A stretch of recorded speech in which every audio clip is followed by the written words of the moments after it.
इसलिए हो जाओ तैयार हंसो, हो जाओ तैयार हंसो, मैं ओट खोलता हूं, आपकी ताकत के बल पर निर्भीक डोलता हूं, ईमानदार जो लोग उन्हें श्रद्धेय बोलता हूं, भ्रष्टाचार में लिप्त हैं उनकी पोल खोलता हूं।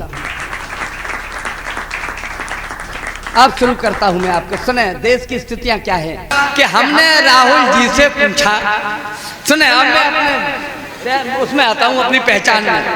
हमने राहुल जी से पूछा आपने शादी क्यों नहीं की, हमने राहुल जी से पूछा आपने शादी क्यों नहीं की।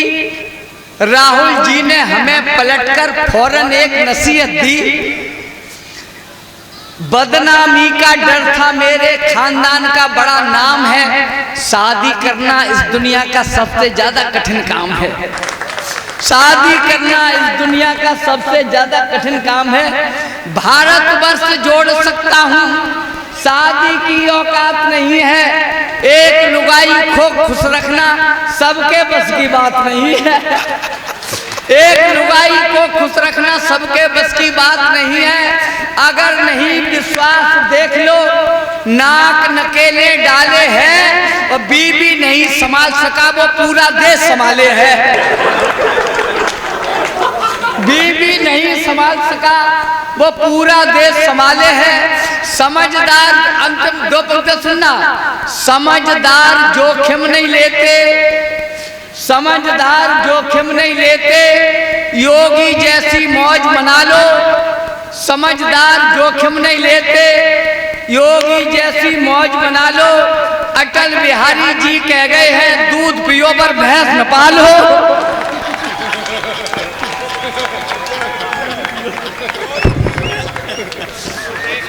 अब शिकायत घर तक पहुंचे वो नहीं,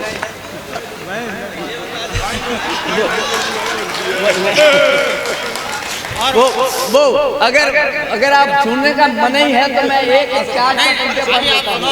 मैं माता ये वो अभी मैं कल के सतीजे मैं कल के घटना बताऊंगा। बटेश्वर में कल भगवान शिव के दर्शन के लिए दो गाड़ियां गई, दो गाड़ियां, दो बसें गई, माता जी तुम सुनना, दो बसें गई, एक बस में बहुएं बैठी थी और एक बस में सासें बैठी थी। लेकिन दुर्भाग्य देखना, जैसे ही नसीरपुर पर बस पहुंची तो पीछे वाली गाड़ी पलट गई जिसमें सासें बैठी थी और एक भी सास जिंदा नहीं बची।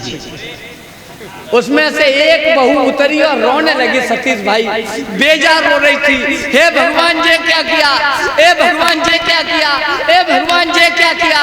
तब तक पुलिस वाले आ गए, बोले बेटा तुम्हें अपनी सास ज्यादा प्यारी थी, बोले नहीं प्यारी प्यारी कुछ नहीं थी, बोले फिर क्यों रो रही हो, बोली मैं अपनी सास को तो घर ही छोड़ आई इसलिए रो रही हूँ, मैं भी इसमें ले आती तो छुटकारा हो जाता। तो जो स्थितियां हैं वो वो एक सास के तीन दामाद थे, तीन दामाद। उसने जे एक दिन सोचा माता जी कि हम जे देखे कौन सा दामाद हमें ज्यादा प्यार करता है। उन्होंने सबसे पहले अपने बड़े दामाद को बुलाया और उसको नहर के किनारे लेके गई और जानबूझकर अपना पैर फिसलाया और नदी में फिसल गई। तो वो दामाद घबरा गया, उसने न कपड़े उतारे न जूते उतारे और ऐसा ही कूद पड़ा और अपनी सास को निकाल के ले आया। सास ने कहा वाह ये दामाद हमें बहुत प्यार करता है।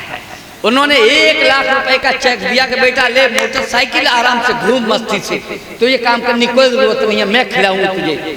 उसके बाद दूसरे दामाद के पास गई, उसको भी लेके आई, नदी के किनारे वही नहर के पास ले गई, पैर फिसलाया, खुद गिर गई। अब वो थोड़ा सा आलसी था, उसने पहले पैंट उतारी फिर जूते उतारे, तब तक 2-3 गोते लग गए सास को। तब निकल के आई, सास को बड़ी गुस्सा आ गई कि बोले ले 4000 रुपए साइकिल पे घूम, तू इसी लायक है। उसके बाद तीसरे दामाद को बुलाया, वो दिमागदार था, उपेंद्र सिंह भोला जैसा, बुलाया और फिर वहीं गई नहर के किनारे, पैर फिसलाया और गिर गई। अब भोला तो आलसी ठहरे, तीसरा दामाद आलसी था, वो कुछ नहीं, वो उसे हिला भी नहीं, तो मरती है तो मर जाने दे बुढ़िया को। बुढ़िया गट गट गट गट करती हुई बह गई ससुर आया, उसने पजेरो गाड़ी दी कि चल तूने छुट्टी कर दी आज। तो ये स्थितियां हैं। हर बच्चे को दूध क्रांति की घर घर कली खिलेगी, हर बच्चे को दूध क्रांति की घर घर कली खिलेगी। गांव गांव में अब गरीब को बकरी मुफ्त मिलेगी। यह सरकारी हुई घोषणा, नई योजना आई। दीनू ने रुपया उधार लेकर फाइल बनवाई। हुई जांच पर जांच, बाद में लिस्ट गई थी टांगी। 13 जगह गई थी फाइल, सबने रिश्वत मांगी। सबको देनी पड़ी कर्ज में, नाम सेठ के लिख गई। बकरी के चक्कर में उसकी भैंस दूध की बिक गई। बकरी के चक्कर में उसकी भैंस दूध की बिक गई। अब सुनना साहब, बकरी के चक्कर में उसकी भैंस दूध की बिक गई। दोपहरी में दौड़ दौड़ कर आ गई उसको जूड़ी। चक्कर 20 लगाए तब कहीं बकरी आई बूढ़ी। चक्कर 20 लगाए तब कहीं बकरी आई बूढ़ी। वह भी थी बीमार, हाँफती खड़ी खुदा के घर गई। 3 रोज तो बंधी रही थी, चौथे दिन वह मर गई। चौथे दिन वह मर गई। सरकारी बकरी थी। अब सुनना साहब, सरकारी बकरी थी, उसकी जांच हुई सरकारी। सरकारी बकरी थी, उसकी जांच हुई सरकारी। 2 दिन सड़ती रही द्वार पर, तब आए अधिकारी। 2 दिन सड़ती रही द्वार पर, तब आए अधिकारी। बोले इसकी देख रेख में कमी हुई है भारी। चारा पानी नहीं दिया है बकरी तुमने मारी। चारा पानी नहीं दिया है बकरी तुमने मारी। डॉक्टर साहब रिपोर्ट लिखेंगे, डॉक्टर साहब रिपोर्ट लिखेंगे। लेकर जाएं दरोगा, 10,000 की करो व्यवस्था, पोस्टमार्टम होगा। 10,000 की करो व्यवस्था, पोस्टमार्टम होगा। 10,000 की करो व्यवस्था, पोस्टमार्टम होगा। कितनी लिखा पढ़ी करनी है कौन तुम्हें समझाए, कितनी लिखा पढ़ी करनी है कौन तुम्हें समझाए। और दूध आपने पिया है, क्या खर्चा सरकार उठाए। दूध आपने पिया है, दूध आपने पिया है, क्या घाटा सरकार उठाए। और बकरी क्या आई, उसके घर में आफत आ गई। बकरी क्या आई थी, उसके घर में आफत आ गई। मरी बकरिया दीनों के 15,000 फिर खा गई। मरी बकरिया दीनों के 15,000 फिर खा गई। कर्जा लेता फिरा गांव से, कर्जा लेता फिरा गांव से। दिन में तारे दिख गए, आने में तो भैंस बिकी, जाने में बर्तन बिक गए। आने में तो भैंस बिकी, जाने में बर्तन बिक गए। एक बार गांधी जी के पास एक आदमी आया, बोला कि मेरा बेटा मिठाई बहुत खाता है, उसे मना कर दो, ये आपसे गुड़ खाना बंद कर दे। माननीय गांधी जी ने कहा कि आज तो मैं मना नहीं कर सकता, 8 दिन बाद आना तो मैं इससे मना कर दूंगा। वो पिता चला गया। 8 दिन बाद फिर आया गांधी जी के पास और बोला गांधी जी अब इससे मना कर दो, ये गुड़ बहुत खाता है, इसके दांत खराब हो रहे हैं। गांधी जी ने बच्चे को बुलाया, पीठ थपथपाई और उससे कहा बेटा गुड़ खाना अच्छी चीज नहीं होती, आज से गुड़ मत खाना। उस बाप को बड़ा क्रोध आया, बोला गांधी जी यह बात तो आप उस दिन भी कह सकते थे, आपने 8 दिन का टाइम हमें क्यों खराब कर दिया हमारा। बोला कैसे मना कर देता, उस दिन तो हम भी गुड़ खाते थे, अब 8 दिन से हमने जब गुड़ खाना बंद कर दिया है तब हम इससे कह सकते हैं। इसलिए जब हमने खुद मचाया है तो इन बच्चों को शोर मचाने से मैं कैसे मना कर दूं। और जब उनके माता पिता बैठे हैं, जब ये मना नहीं करते तो मैं कौन होता हूँ मना करने वाला। लेकिन मैं इनसे मना इसलिए नहीं कर रहा क्योंकि बच्चे जहाँ नहीं होते साहब वहाँ अच्छा नहीं लगता। बच्चे शोर तो करते हैं, मानते हैं आपको, लेकिन अच्छे बहुत लगते हैं। मेरे घर में भी एक छोटा सा बेटा है, जब कभी वो काम बिगाड़ देता है तो अपन हल्का सा झाड़ देता है। एक दिन उसने मेरा चश्मा तोड़ दिया तो हमने उसे हल्का सा झंझोड़ दिया। हमने कहा गधा कहीं के, तो लड़का तपाक से बोला पिताश्री तहजीब से रहा करो, हमें गधा नहीं गधे का बच्चा कहा करो। तो इन बच्चों से उलझने की मेरी तो क्षमता है नहीं। आप ताली बजा सकते हैं। उपेंद्र भोला जी प्राइमरी के अध्यापक हैं। मैं एक हल्की सी चुटकी ले लूं। प्राइमरी स्कूलों पर प्रधान जी अगर कहीं बैठे हों, देखना आपके स्कूल को अगर यही दशा हो तो हमें बताना कि एक वो इंस्पेक्टर आ गया, इंस्पेक्टर प्राइमरी स्कूल में, और कक्षा 2 में चला गया साहब। 2 में जाके उसने पूछा, बेटा ये बताओ राम कौन थे? तो दूसरे लड़के ने कहा कि राम तो प्रधानमंत्री हैं देश के। इंस्पेक्टर को बड़ा गुस्सा आ गई कि ये कैसा लड़का है, इसको राम के बारे में नहीं पता है। राम के बारे में पता हो या न पता हो, जो तो प्रधानमंत्री को भी नहीं जानता। ऐसा कौन है प्रधानमंत्री को नहीं जानता? इसका नाम काट देंगे हम। लड़का खड़ा हुआ साहब और बोला, सर आप मेरा नाम काट ही नहीं सकते। बोले क्यों नहीं काट सकता? बोले मैं इस स्कूल में पढ़ता ही नहीं। बोले पढ़ते नहीं हो तो क्यों आए? तो बोला मैं तो यहाँ स्कूल के अगल बगल से अपनी गाय चराता हूँ। कल गुरुजी गए थे, बोले कि कल इंस्पेक्टर आएगा, स्कूल में बच्चे हैं नहीं और मिड डे मील में 400 लिखे हैं, तो बेटा तुम आ जाना। इसलिए हम तो आके बैठ गए। उन्हें गुरुजी पर बड़ा गुस्सा आई। बोले हे गुरुजी, कैसे गुरु हो तुम? नकली बच्चे रखते हो स्कूल में, तुम्हें सस्पेंड कर देंगे। गुरुजी बोले आप हमें सस्पेंड कर ही नहीं सकते। बोले क्यों नहीं कर सकता? बोले मैं इस स्कूल में मास्टर हूं ही नहीं। बोले स्कूल में मास्टर नहीं हो तो क्या करने आए? बोले कि मेरा बड़ा भाई स्कूल में मास्टर है, वो आज ससुराल गया है भाभी जी को लेने, और मुझसे कह गया है कि कल स्कूल में इंस्पेक्टर आएगा तो तू जाके खड़ा हो जाना, मेरी हाजिरी पूरी हो जाएगी। तो मैं तो आ गया सर। अब इंस्पेक्टर को और ज्यादा टेंशन, सीधा हेडमास्टर के कक्ष में गया। हेडमास्टर पर जाके बिफर पड़े इंस्पेक्टर। बोले ए हेडमास्टर, कैसे हेडमास्टर हो? समझ में नहीं आता? स्कूल में नकली बच्चे, नकली टीचर, कैसा स्कूल चलाते हो?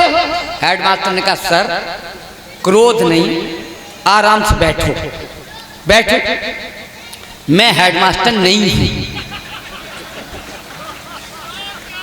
ये 10,000 की गड्डी लो, हेडमास्टर मेरे पिताजी हैं, वे इलाहाबाद तारीख करने गए हैं और मुझसे कह गए हैं कि कल इंस्पेक्टर आएगा, तूने 10,000 की गड्डी दे देना। वे कुछ नहीं कहेंगे और चुपचाप चले जाएंगे। उस इंस्पेक्टर ने 10,000 की गड्डी ली और बोला, हे बेवकूफ हेडमास्टर, वो तो मैं हूं कि माने जाता हूं, अगर असली इंस्पेक्टर आ जाता तो स्कूलों की ऐसी दशा है। एक आदमी को फांसी लग रही थी साहब, फांसी लगने जा रही थी। ध्यान से सुनो, फांसी लगने जा रही थी, आखिरी तारीख पड़ी उसकी, तो वकील साहब ने एक किताब पेश की जज साहब के सामने। बोले हुजूर 302 के अनुच्छेद पेज नंबर 32 पर एक ऐसा सबूत है, आप जिसे देखकर इस अपराधी को बाइज्जत बरी कर देंगे। एक ऐसा सबूत रखा है पेज नंबर 32 पर। जज साहब ने पेज नंबर 32 खोला, उसमें एक लिफाफा रखा था और उसमें 500 के 40 नोट रखे थे। जज साहब ने खोला और उसके बाद बोला, सबूत तो है लेकिन कम से कम ऐसे 3-4 सबूत और पेश किए जाएं। तो यही आलम है हमारे देश का, हमारे कानून का। प्रताप सिंह की पंक्तियां हैं साहब, मेरी नहीं है, प्रताप दीक्षित जी की पंक्तियां हैं कि तुम कभी कम हो पंडा ज्यादा, कविता कम हथकंडा ज्यादा, तुम ही बता दो कैसे हो गए गोबर कम और कंडा ज्यादा। योद्धा शासन करता तब जनता का खून उबलता है, योद्धा शासन करता तब जनता का खून उबलता है, सेवक शासन करता तब परिवार प्यार से पलता है, पढ़ा लिखा शासन करता तब करता देश तरक्की, और बना पढ़ों का शासन तो बस राम भरोसे चलता है। आइए गुप्ता जी चाय लेकर आए हैं, और जब हाँ चाय जो हर जगह चलती है, वो मुझे तो याद होता है आदरणीय, वो मेरे घर पर एक दिन मित्र गए थे, आए, हमने उनको प्यार से दी बनवाकर चाय, श्रीमान ने 4 चुस्कियां लेकर मेज पर रखी, पता नहीं कहां से या टपकी, उसमें पड़ गई मक्खी। अब वे उसको कैसे पीते, क्यों कर उन्हें सुहाए, मेरा लड़का वही खड़ा था, बोला पी लो चाय। वे बोले कैसे पी लें, इसमें गड़बड़ी हुई है, जरा गौर से देखो बेटा मक्खी पड़ी हुई है।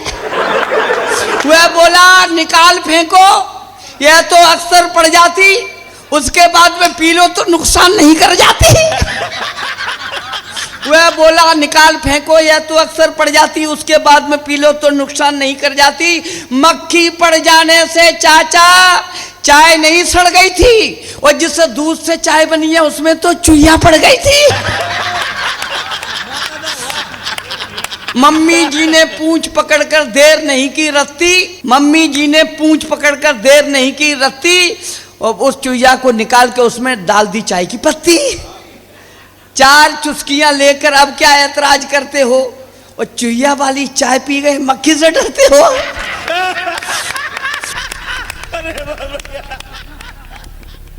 वाह, पशुपालन विभाग से विलोकों में होता क्या है हमारे देश में, सो देखना, पशुपालन विभाग से विलोकों में यह आदेश दिया गया। कौन से लोकल कब है? कोई लोकल नहीं है, सारे अंतर्राष्ट्रीय। कोई लोकल नहीं है, सब अच्छे हैं।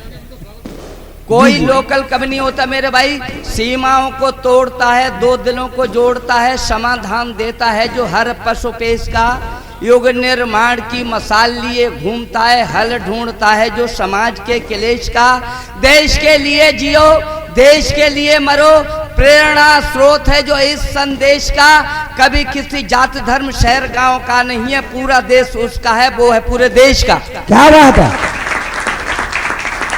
कोई लोकल नहीं है।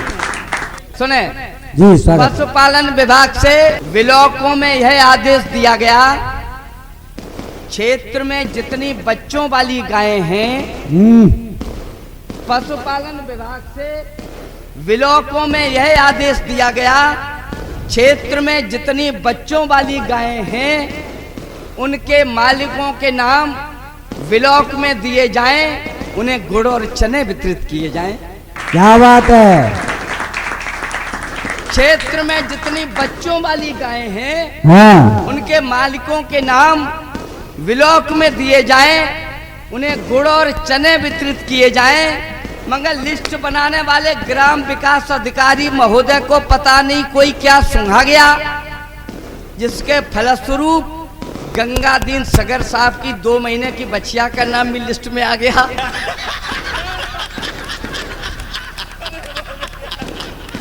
लिस्ट बनाने वाले ग्राम विकास अधिकारी महोदय को पता नहीं कोई क्या सुंघा गया, जिसके फलस्वरूप गंगादीन सगर साहब की 2 महीने की बच्चिया का नाम भी लिस्ट में आ गया। जांच अधिकारी ने मौका मायना करते हुए पूछा, हे ग्राम विकास अधिकारी महोदय, हमें यह बताओ, यह 2 महीने की बच्चिया गुड़ और चने कैसे खा गई? वह बोला, हुजूर यह अनुसूचित जाति के रिजर्वेशन में आ गई। क्या बात है।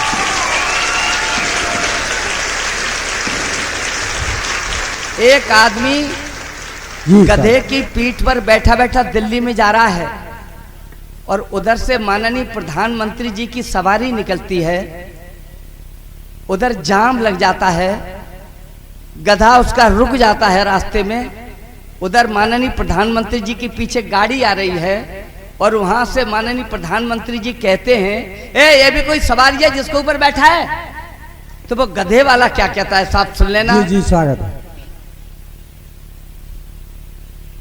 छाकर बबूल पर चूसती अमरवेल, उससे महान एक पौधा कीट बच्ची है। हाँ छाकर बबूल पर चूसती अमरवेल, उससे महान एक पौधा कीट बच्ची है। ब्राह्मण से जात का कसाई श्रेष्ठ मानिए, जो वेद का बयान करे खाता मांस मच्छी है। प्रेम से बिठारे कोई खतरा न कष्ट है, मन से सम्मान करे वही सीट अच्छी है। और रोज पड़े गालियां हजार हों विरोधी, उस दिल्ली वाली सीट से गधे की पीठ अच्छी है। क्या बात है। आप तो बहुत अच्छे लोग हैं। अगर आप ऐसे ही हमसे जुड़े रहेंगे तो हमें तो सबको मौसम में बदलने की पूरी कोशिश करेंगे। जी नहीं, इतने सस्ते नहीं हैं हम। इस बार सस्ते बुला लिया। एक बार तो आपके झांसे में आ गए। हाँ झांसे में आए। अब नहीं दोबारा आना। बुलाना तो बिलो समझिए, जानते हैं दोबारा बुलाना कितना कठिन है। हाँ जे दरअसल हाँ बस आप सुनिए। देखिए मैं ये कहना चाहता हूँ कि जितने लोग यहाँ बैठे सबको प्रणाम करता हूँ जी। राधे राधे करता, सबको राम राम करता हूँ। मुझसे जो छोटे हैं उनको दिल से प्यार हमारा, मेरे जो समकक्ष हैं उनको है सत्कार हमारा। मुझसे जो है बड़े उम्र में बे माथे का चंदन, लगा ठाका रहे उन्हें मेरा विशेष अभिनंदन। क्या बात है, धन्यवाद। और उनका विशेष अभिनंदन इसलिए कर रहा हूँ साहब, हंसने वाले लोग बहुत अच्छे होते हैं। हमने अपने जीवन में लोगों को हंसाने की कोशिश इसलिए की क्योंकि रोना बहुत सरल है। किसी बच्चे के चाटा मार दो रो जाएगा साहब, लेकिन अगर बच्चा रोता हो तो उसे हंसाना बहुत कठिन है। किसी ने कहा था कि चलो मस्जिद दूर यहाँ से ऐसा किया जाए, किसी रोते हुए बच्चे को हंसाया जाए। संगत जी ने कभी कहा था, इसलिए मैंने हंसाने का एक मूड बनाया।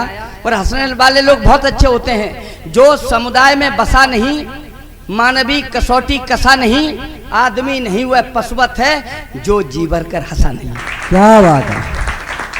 आप हंसते रहेंगे और जो हंसते हैं उनके तेवर गर्म नहीं होते हैं, कोई कष्ट नहीं होता है, सितम नहीं होते हैं, पत्नी खुश, बच्चे मेधावी, दरगम नहीं होते हैं। हंसने वाले लोग देवता से कम नहीं होते हैं। क्या बात है। इसलिए आप लोग हंस सकते हैं। और मैं तो यूं कहना चाहता हूं कि हंसते नहीं जो लोग कभी बर्बादी हो जाती है। कुआरे अगर हंसे तो जल्दी शादी हो जाती है। जल्दी शादी हो जाती है। क्या बात है। मैं सही बता रहा हूँ, कुआरे अगर हंसे तो जल्दी शादी हो जाती है। खिलखिल करते रहते उनका मुखमंडल खिलता है। अगर लड़कियां हंसे तो पत पैसे वाला मिलता है। शादीशुदा हंसे तो उनकी खुश रहती घरवाली, शादीशुदा हंसे तो उनकी खुश रहती घरवाली, घरवाली की छोड़ो उनकी खुश रहती है साली।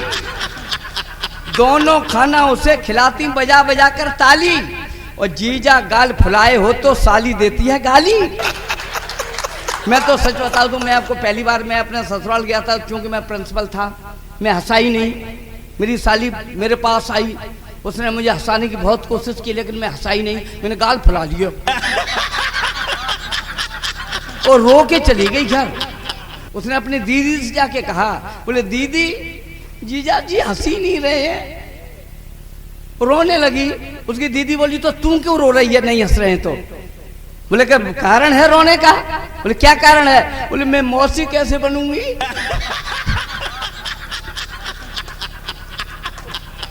मैं सच कहता हूँ, वो पूरी 1 साल तक टेंशन में रही, 1 साल तक, और उसके चेहरे पे हंसी तब आई जब वो मौसी बन गई।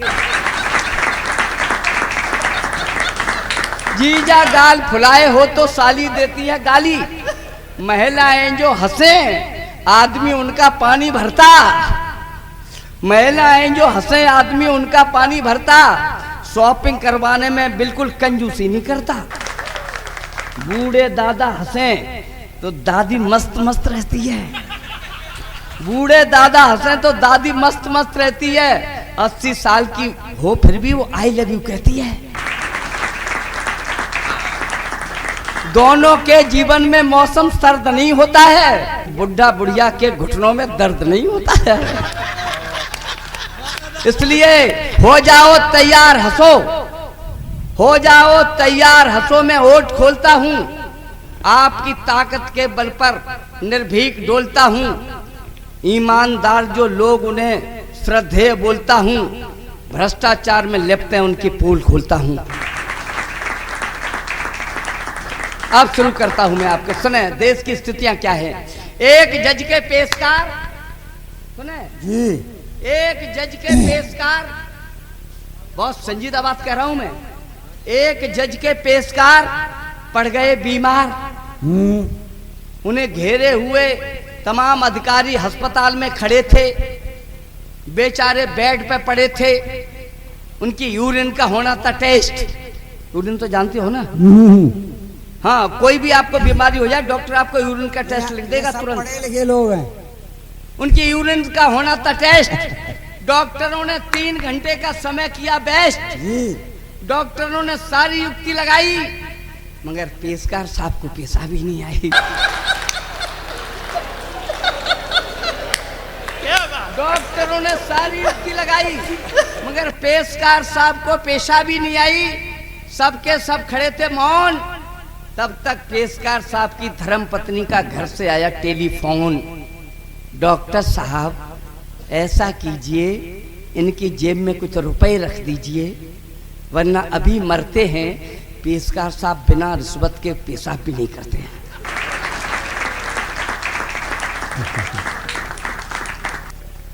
सबके सब खड़े थे मौन। ताली तो वहां उठाना, देश की विसंगति पे हंसना, मुस्कुराना, ताली बजाना, सबके सब खड़े थे मौन। तब तक पेशकार साहब की धर्मपत्नी का आया टेलीफोन, डॉक्टर साहब ऐसा कीजिए, इनकी जेब में कुछ रुपए रख दीजिए वरना अभी मरते हैं। पेशकार साहब बिना रिश्वत के पेशाब भी नहीं करते हैं। डॉक्टर साहब ने पेशकार साहब की जेब में एक 10 का नोट रखा और जैसे ही जेब हुई भारी, पेशकार साहब ने भैंस के दूध की तरह 10 लीटर उतारी। पेशकार साहब ने भैंस के दूध की तरह 10 लीटर उतारी। यह देखकर एक नर्स ने कहा, डॉक्टर साहब यह बहुत अच्छा रहा कि आपने 10 का ही नोट रखा। यह देखकर एक नर्स ने कहा, डॉक्टर साहब यह बहुत अच्छा रहा कि आपने 10 का ही नोट रखा। अगर भूल से कहीं 100 का नोट धर देते तो पेशकार साहब पूरा अस्पताल भर देते। क्या बात है। ये सब स्थितियां हैं, ये देश के हालात हैं। मरे हुए जज साहब एक दिन सपने में घर आए। सुने, मरे हुए जज साहब एक दिन सपने में घर आए, बड़े पुत्र को हाथ जोड़कर अपने हाल बताए। बहुत बड़ा अफसोस, पता नहीं कैसे तुमको युक्त मिलेगी। 13 बार भागवत पढ़िए तब कहीं हमको मुक्ति मिलेगी। मरे हुए जज साहब एक दिन सपने में घर आए, बड़े पुत्र को हाथ जोड़कर अपने हाल बताए। बहुत बड़ा अफसोस, पता नहीं कैसे तुमको युक्त मिलेगी। 13 बार भागवत पढ़िए तब कहीं हमको मुक्ति मिलेगी। लालच ने मेरी आंखों के सारे शीशे तोड़ दिए थे, बैठ न्याय की कुर्सी पर हमने अपराधी छोड़ दिए थे। क्या बात है। बैठ न्याय की कुर्सी पर हमने अपराधी छोड़ दिए थे। महंगाई रिश्वत के आगे बुद्धि बड़ी बेमेल हो गई। गलत गवाहों के बल पर कुछ निर्दोषों को जेल हो गई। गलत गवाहों के बल पर कुछ निर्दोषों को जेल हो गई। जान मानकर, आंख मीचकर कुछ परिणाम सुनाए हमने। भूल गया कर्तव्य लोभ के गीत खुशी से गाए हमने। इसीलिए अब नर्क लोक में पल पल हमको खटक रहे हैं। आंखें काम नहीं करती हैं, प्राण हमारे भटक रहे हैं। गलत न्याय करने के कारण हमको ऐसी सजा मिली है, हम चमगादड़ बने पेड़ की डाल पर उल्टे लटक रहे हैं।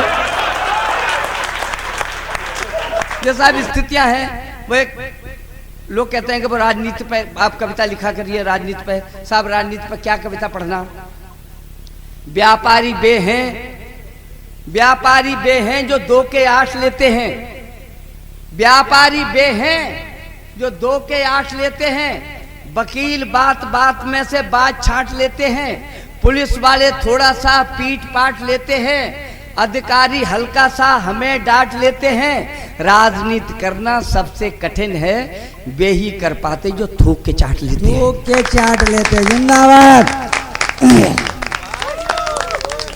ये स्थितियां हैं साहब, ये स्थितियां हैं साहब। अच्छा, हो भी क्या, संस्कार तो हमने दिए हैं, बच्चे कहाँ से सीखे? बच्चे तो हमसे सीखे हैं। हम उनके सलीके से नाम भी नहीं रख पा रहे सर। हम ऐसे तो उल्टे सीधे नाम रख लेते हैं। पहले कितने अच्छे नाम होते थे, ध्रुव, प्रहलाद, राम, लक्ष्मण, भरत, शत्रुघ्न, अशोक। अब मालूम कैसे नाम रखते हैं? गुच्चू, मुच्चू, हाँ हाँ, गोल्डी। पता नहीं लगता कि लड़का है कि मसाला है। मसाला। हाँ, अच्छा, यहाँ तक तो गनीमत है। वो हमारे मोहल्ले में एक मिस्टर है, हमारे एक मित्र मिस्टर कामरेड, उनकी 2 लड़कियां, एक का नाम मारुति, एक का नाम मोपेड। दोनों ही सयानी। परेशानी खास थी, शादी के लिए 2 लड़कों की तलाश थी। अच्छा। ढूंढते ढूंढते पैरों के तलवे छिल गए। संयोग से एक ही घर में 2 लड़के मिल गए। 2 लड़के मिले। क्या बात। कामरेड साहब ने कहा, हुजूर आपके 2 लड़के हैं, मेरी 2 लड़कियां हैं, अब परेशानी ज्यादा मत दीजिए, दोनों को कबूल कीजिए। जी। वैसे तो लड़के तमाम हैं, लेकिन वरनी के योग्य वरना चाहते हैं, इसलिए मारुति और मोपेड आपके हवाले करना चाहते हैं। जी। ठाकुर साहब की खुशी में मूंछें हिल रही हैं। उन्होंने समझा मारुति और मोपेड हमें दहेज में मिल रही हैं। क्या बात है। ठाकुर साहब की खुशी में मूंछें हिल रही हैं।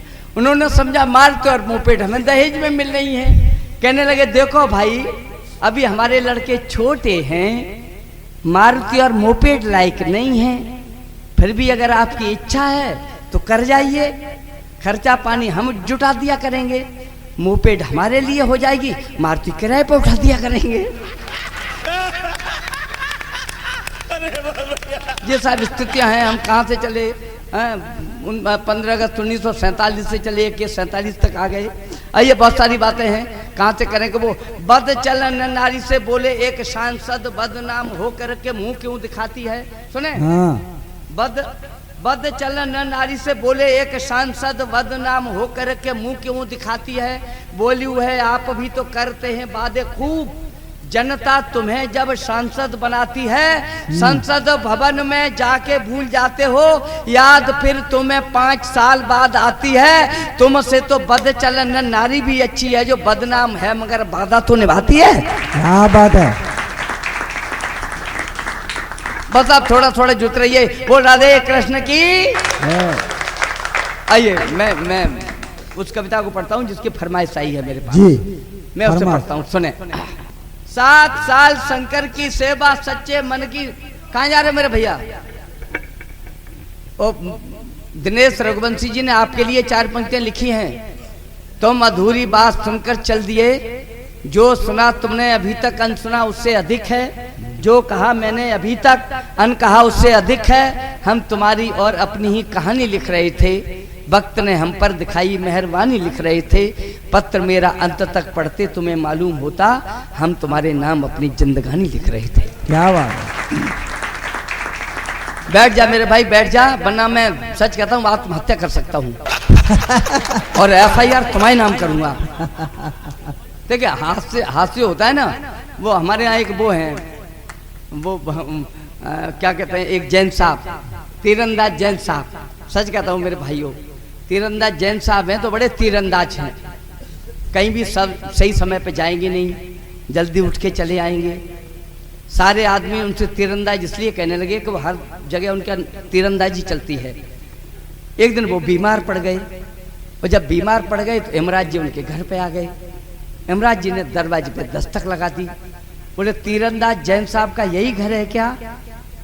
तीरंदाज जैन साहब चढ़े हुए बुखार में हल्के हल्के टहलते टहलते आए। बोले, हाँ जी बताएं।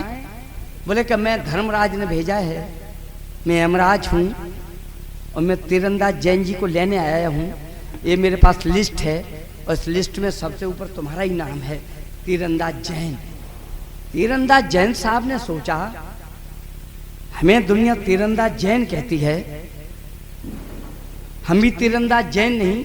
अगर इस यमराज को आज बेवकूफ नहीं बनाया, यमराज से कहा कि अरे साहब बस अभी चलते हैं, 2 मिनट बैठ लीजिए, आराम कर लीजिए थोड़ा सा, अपने उसमें ले गए बैठक में, लिटा दिया और चाय में एक मेंडेक्स की एक टैबलेट डाल दी। यमराज जी मस्त बेहोश लेट गए। तीरंदाज जैन साहब ने उसके पर्ची निकाली वही, और उन्हीं की जेब से कलम निकाली, ऊपर से नाम काटा और सबसे नीचे लिख दिया तीरंदाज जैन, और उसको पर्ची को उन्हीं की पॉकेट में रख दिया। बोले अब ले चल। कैसे ले चले तू हमें? बड़ा तीरंदाज बनता था, मैं भी तो तीरंदाज जैन हूं। 2 घंटे बाद यमराज जी जागे। उन्होंने कहा वाह तीरंदाज जैन जी, आपने हमारी कितनी खुशामद की है। अब हमारा भी कोई नैतिक दायित्व है, अब हम लिस्ट ऊपर से नहीं नीचे से शुरू करेंगे। तो आप सब लोग तीरंदाज हैं, इसलिए हल्की देखिए, हल्की ताली नहीं, ताली बजाओ तो फिर ढंग के बजाओ, ना तो फिर किट से काम नहीं चलता। हमारा देश इतनी हल्की तालियों की वजह से 1947 में आजाद हुआ। अगर जोर से ताली लोग बजा देते तो 40 में ही आजाद हो जाता। सच बताता हूँ आपको, बस आप जुड़िए सुनना। 7 साल शंकर की सेवा, सच्चे मन की सघन साधना, मन को मान मुनि का मंदिर अर्जित की थी कठिन भावना, घोर तपस्या की थी हमने, तब शिवजी के दर्शन पाए, लिए हाथ में डमरू भोले, एक रात सपने में आए, कान पकड़कर बोले हमसे, बता कष्ट क्या काम करूं, मैं ये हाथ जोड़कर बोला, हे परमेश्वर पैर परूं, राजनीति का कठिन दौर है, मेरा भी उद्धार करो, मेरे घर में एक राष्ट्रीय नेता का अवतार करो। क्या बात है। मेरे घर में एक राष्ट्रीय नेता का अवतार करो। शंकर बोले चाहे जितना धन दौलत व्यापार मांग ले। जी जी जी। यही तो हमारे देश में पता नहीं कैसा सनातन है ना। ये मोबाइल ने तो साहब बंटा ढाल कर दिया। इस मोबाइल की वजह से कई चीजें हाशिया पे चली गई। चिट्ठियां आती नहीं है घड़ी का काम क्या, चिट्ठियां आती नहीं है घड़ी का काम क्या, आप भी ये जानते हैं टॉर्च का अंजाम क्या, रेडियो टीवी कबाड़ा कीमतें कम हो गई, रो रहे अखबार खबरें सुस्त बेदम हो गई, लापता से हो गए स्टोर में उल्टे पड़े, लापता से हो गए स्टोर में उल्टे पड़े, कह रहे मोबाइलों से आंख में आंसू भरे, कह रहे मोबाइलों से आंख में आंसू भरे, आपने आकर हमें तो पानी पानी कर दिया, और तुम तो मोदी हो गए हमें अंडवानी कर दिया। 7 साल शंकर की सेवा, सच्चे मन की सघन साधना, मन को मान मुनि का मंदिर अर्जित की थी कठिन भावना, घोर तपस्या की थी हमने, तब शिवजी के दर्शन पाए, लिए हाथ में डमरू भोले, एक रात सपने में आए, कान पकड़कर बोले हमसे, बता कष्ट क्या काम करूं, मैं ये हाथ जोड़कर बोला, हे परमेश्वर पैर परूं, राजनीति का कठिन दौर है, मेरा भी उद्धार करो, मेरे घर में एक राष्ट्रीय नेता का अवतार करो। शंकर बोले चाहे जितना धन दौलत व्यापार मांग ले, इंजीनियर जिलाधिकारी चाहे कमिश्नर 4 मांग ले, नामुमकिन है मांगन मेरी बेपर्दा औकात करो, चाहे कुछ भी ले लो लेकिन नेता की मत बात करो। मेरे घर में एक राष्ट्रीय नेता का अवतार करो। शंकर बोले चाहे जितना धन दौलत व्यापार मांग ले, इंजीनियर जिलाधिकारी चाहे कमिश्नर 4 मांग ले, नामुमकिन है मांगन मेरी बेपर्दा औकात करो, चाहे कुछ भी ले लो लेकिन नेता की मत बात करो। चाहे कुछ भी ले लो लेकिन नेता की मत बात करो। उल्टी सीधी चीज मांगकर इष्ट देव को सता नहीं, मेरे भोले भक्त पुजारी शायद तुझको पता नहीं, गुंडे 60 शराबी 64 तन से हट्टे कट्टे हों, 51 गद्दार 72 सातिर चोर इकट्ठे हों झूठा लबार 84 संग माफिया 30 मिले, कुछ कहकर कुछ करने वाले 8 420 मिले, रिश्वतखोर हरामी 100 हों, ठग पूरे 45 हों, अपराधों में सजा याफ्ता कम से कम 47 हों, ढोंगी बेईमान 66 58 छंदी हों, एक साथ सब मरे इकट्ठे नरक लोक में बंदी हों, उन सब की आत्मा मिलाकर फिर जो जीव पनपता है, मरे 500 लोग कहीं तब नेता है। नहीं, मैं पढ़ दूंगा, मैं दोबारा पढ़ दूंगा, मैं पढ़ दूंगा। मुझे पता है कि यह श्लोक एक बार में तो आपकी समझ में आएगा ही नहीं।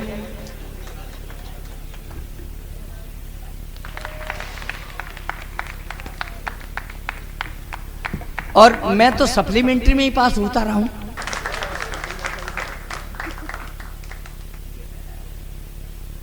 मैं उससे पुनः पढ़ दूंगा। मुझे क्या है, देखो मैं तो जब एक एक कक्षा में हमने 3-3 परीक्षाएं दी हैं, तो मैं दोबारा पढ़ने मुझे कोई आपत्ति नहीं है, लेकिन समझ में यह नहीं आता कि इस बात की गारंटी क्या है कि दोबारा आपकी समझ में आ ही जाएगा। आ जाएगा, वो भैया कह रहा आ जाएगा तो मैं पढ़ता हूं, इसलिए मैं वहां नहीं गया। अब मेरी कुंडली, मेरी जन्म की कुंडली खराब थी साहब, सच कहता हूं। मैं रात के 12 बजे पैदा हुआ, और मैं जब रात के 12 बजे पैदा हुआ तो मेरे पिताश्री खुशी से फूले नहीं समाये, सीधे ज्योतिषी के पास आए और ज्योतिषी से बोले, हे ज्योतिषी, हमारे घर सुख व्याप्त हुआ है, हमें पुत्र रत्न प्राप्त हुआ है, तो उसका भविष्य जता, उसकी कुंडली बता। ज्योतिषी ने कहा कि उसके जन्म का ठीक ठीक समय बताओ, 11 रुपए लाओ। मेरे पिताश्री ने कहा, काली अंधेरी घनघोर बरसात की रात थी, ठीक 12 बजे की बात थी। इतना सुनते ही ज्योतिषी ने अपना माथा पकड़ लिया, बोला, हुजूर यह तो बड़ा बुरा हाल है, महाविनाश काल है, तमाम मुसीबतें सामने खड़ी हैं, घड़ी की तीनों सुइयां एक दूसरे के ऊपर चढ़ी हैं, बहुत बुरा हाल है, यह महाविनाश काल है, तमाम मुसीबतें सामने खड़ी हैं, घड़ी की तीनों सुइयां एक दूसरे के ऊपर चढ़ी हैं, यह लड़का विनाशकारी है, जहां देखेगा नाश हो जाएगा, जहां कदम रख देगा महाविनाश हो जाएगा। चौधरी साहब नाराज मत होना, यह मैं नहीं, यह जन्म पत्रिका बता रही है, इसकी कुंडली भगवान कृष्ण कन्हैया से मेल खा रही है, इसकी कुंडली भगवान कृष्ण कन्हैया से मेल खा रही है। लेकिन वे तो भगवान थे इसलिए झेल गए, वे तो भगवान थे इसलिए झेल गए, फिर भी जन्म से पहले माता पिता दोनों जेल गए। मेरे पिताश्री ने जैसे ही सुना माता पिता जेल गए, उन्होंने न पीछे देखा न आगे, वह मुट्ठियां भींच कर भागे। उन्होंने घर आके मेरी माँ को मेरी कुंडली बताई, मेरी माँ जोर से चिल्लाई, इस लड़के को अभी मार डालो। वह बेतहासा चीख रही थी, उसे अपने आगे जेल दिख रही थी, उसे अपने आगे जेल दिख रही थी, उसे हथकड़ी और बेड़ियों का डर था। मेरा मामा उस दिन मेरे ही घर था।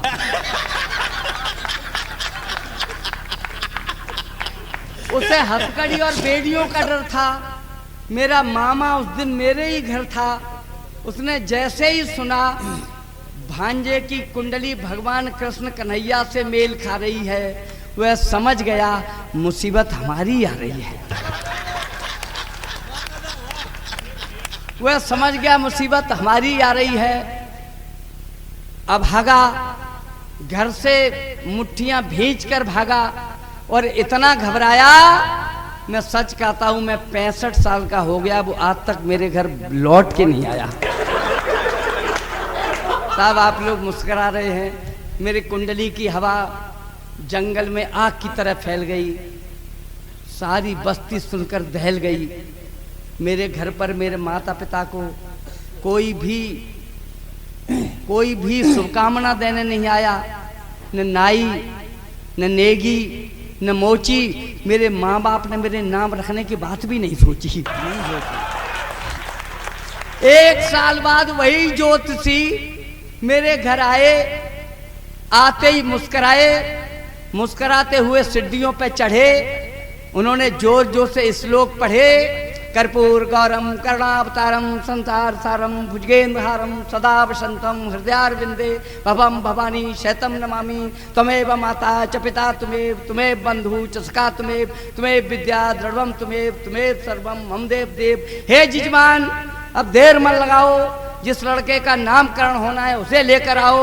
और जैसे ही मेरे नाम की बात चली, जोशी के सिर पर ऊपर से गिरी छिपकली और उनकी चोटी गाय की पूंछ की तरह मोटी, पूंछ छोड़कर जोशी पूरी तरह गंजे और छिपकली के उलझ गए उस मोटी चोटी में पंजे। फिर उन्होंने न नामकरण किया न श्लोक बाँचे। जोशी जी बिना ढोलक के मेरे पूरे घर में नाचे, नाचते नाचते परेशान, देखने वाले हैरान। परेशान होके मेरे पिताश्री से बोले, हे जिजमान, किसी तरह छिपकली को मार। अब मेरे पिताश्री खोपड़ी में डंडा तो मार नहीं सकते थे, मेरे पिताश्री खोपड़ी में डंडा तो मार नहीं सकते थे, वरना जोशी का हो जाता कायाकल्प। अब जूता ही बचाता विकल्प। अब जूता ही बचाता विकल्प। हमारे पिताश्री ने दोनों पैरों से उतारे, जोशी जी की खोपड़ी में सच कहता हूं बिना गिने मारे। और जूता इधर छिपकली उधर, जूता उधर छिपकली इधर। साहब मारते मारते जूते फट गए, लेकिन छिपकली जिंदा, देखने वाले शर्मिंदा। पूरे बस्ती में हड़कंप। छिपकली ले रही थी जंप। ये हाल मेरी माँ से उन जोशी जी का नहीं देखा गया। मेरी माँ ने वहीं पास में पड़ी हुई झाड़ू उठाई, जो वजन में 1 किलो भारी, उसने दोनों हाथों से पकड़ के जोशी जी की खोपड़ी में मारी। साहब झाड़ू लगते ही छिपकली की आत्मा तो जवाब दे गई, लेकिन मरते मरते वो जोशी जी को साथ ले गई। सच कहता हूं मैं, ये कोई कहानी नहीं है। जोशी जी लंबे लंबे पसर गए, छिपकली बाद में मरी, जोशी जी पहले ही मर गए। फिर क्या, वही होना था जो होना था, यानी कि पुलिस का रोना था। पुलिस आई और जुट गई धक्का धकेल में। मेरे माता पिता के साथ पूरा मोहल्ला गया जिला जेल में। साहब आप लोग हंस रहे हैं, मैं सच कहता हूँ आप लोग हंस रहे हैं, मुस्कुरा रहे हैं, लेकिन मेरी माँ ने मुझे कभी प्यार नहीं किया। विनोद भाई, मेरी माँ ने मुझे कभी प्यार नहीं किया, न कभी दुलराती थी, न कभी चूमती थी। उसके आंखों में मेरी कुंडली घूमती थी। यह लड़का विनाशकारी है, यहाँ देखेगा नाश हो जाएगा, यहाँ कदम रख देगा महाविनाश हो जाएगा। उसने 11 साल तक मुझे स्कूल नहीं भेजा। जब आप जैसे बहा जैसे लोगों ने समझाया, सर्व शिक्षा अभियान चल रहा है, आपका बेटा 11 साल का हो गया, घर में बैठा है, तब उसने सारे देवता मनाए, गणेश जी, शंकर जी, विष्णु जी, ब्रह्मा जी, दुर्गा देवी, यहाँ तक कि शनिश्चर देवता भी मना डाले। एक ही दिन में 11 पैकेट अगरबत्ती के चढ़ा डाली।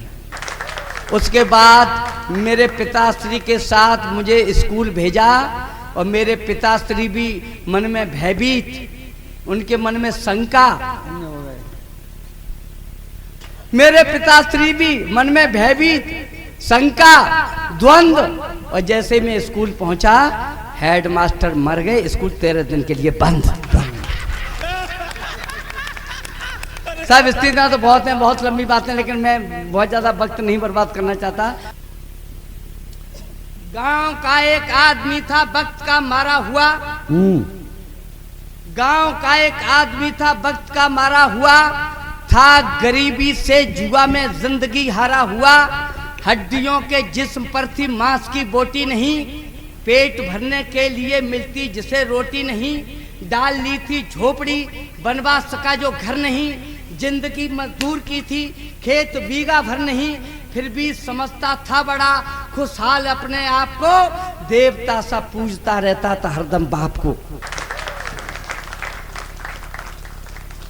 देवता सा पूजता रहता था हरदम बाप को। यह रूप भी उसका निराधम, वक्त सह पाया नहीं। जहन में ठोकर लगी, खुशहाल रह पाया नहीं। मौत की मर्जी हुई थी, दुख सियासी हो गए। उठ गया साया, पिताजी स्वर्गवासी हो गए। उठ गया साया, पिताजी स्वर्गवासी हो गए। क्रूरता के कैर पर था धैर्य भी सैदा हुआ। क्रूरता के कैर पर था धैर्य भी सैदा हुआ। लाश ढकने के लिए कपड़ा नहीं पैदा हुआ। उद्धार कैसे हो पिता से, आ रही उसको शर्म। गांव से ईंधन मंगाकर हो सका क्रियाक्रम। याद में बैठा हुआ शमशान में अपने पिता की, आग भी ठंडी नहीं हो पाई थी जलती चिता की।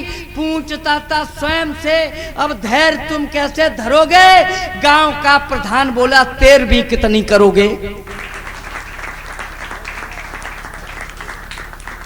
गांव का प्रधान बोला, तेर भी कितनी करोगे। पेट को रोटी नहीं थी, पेट को रोटी नहीं थी, चीतड़ों से तन ढका था गरीबी का सताया, तेरहवीं को क्या रखा था।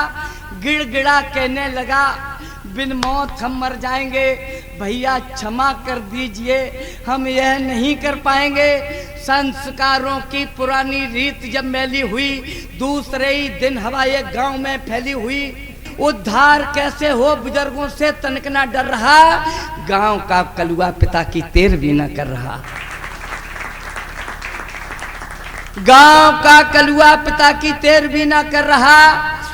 स्वर्गवासी बाप की, सुनना मेरे भाई, स्वर्गवासी बाप की ना गांव में कोई जिक्र थी। पेट भरने के लिए बस तेरहवीं की फिक्र थी। तूल इतना दे रहे थे लोग इस प्रपंच को, फैसला करना पड़ा था गांव के सरपंच को। माना गरीबी है बड़ी, 2 बार भोजन तक नहीं, पर किसी को मान्यताएं तोड़ने का हक नहीं। आज तुम कतरा गए, कल और भी जनता लड़ेगी। गांव में रहना तुम्हें तो तेरहवीं करनी, गांव में रहना तुम्हें तो तेरहवीं करनी पड़ेगी।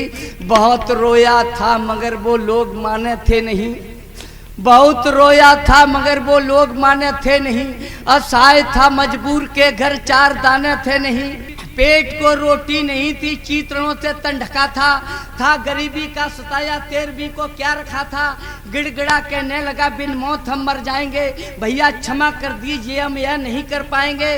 संस्कारों की पुरानी रीत जब मैली हुई, दूसरे ही दिन हवा ये गांव में फैली हुई। उद्धार कैसे हो बुजुर्गों से तनिक ना डर रहा। गांव का कलुआ पिता की तेरहवीं ना कर रहा। स्वर्गवासी बाप की ना गांव में कोई जिक्र थी। पेट भरने के लिए बस तेरहवीं की फिक्र थी। तूल इतना दे रहे थे लोग इस प्रपंच को, फैसला करना पड़ा था गांव के सरपंच को। माना गरीबी है बड़ी, 2 बार भोजन तक नहीं, पर किसी को मान्यताएं तोड़ने का हक नहीं। आज तुम कतरा गए, कल और भी जनता लड़ेगी। गांव में रहना तुम्हें तो तेरहवीं करनी पड़ेगी। गांव में रहना तुम्हें तो तेरहवीं करनी पड़ेगी। बहुत रोया था, बहुत रोया था, मगर वे लोग माने थे नहीं। असहाय था मजबूर के घर 4 दाने थे नहीं। मान्यताएं मानने से बहुत हर्जा हो गया। उठ गया साया पिता का और कर्जा हो गया। लोग पत्तल पर जमे बैठे खिले प्रसून से, खा रहे थे पूड़ियां सेंकी गई जो खून से। टूटते थे कुल्लड़ों पर हाथ ऐसे पहुंचकर, गीत जैसे खा रहे हो मांस उसका नोच कर। टूटते थे कुल्लड़ों पर, टूटते थे कुल्लड़ों पर हाथ ऐसे पहुंचकर, गीत जैसे खा रहे हो मांस उसका नोच कर। संस्कारों की बजाय असहाय कैसा ठग गया, संस्कारों की बजाय असहाय कैसा ठग गया, फिक्र कर्जे की हुई, कलुआ जमीन से लग गया, घुट गए थे प्राण उसके, सोच इतना बढ़ गया, अच्छा भला इंसान एक बल 13वीं की चढ़ गया। अच्छा भला इंसान एक बल 13वीं की चढ़ गया। आदमी जिसका मरे उसको सताना पाप है, इस 13वीं को छोड़ दो, ये 13वीं अभिशाप है।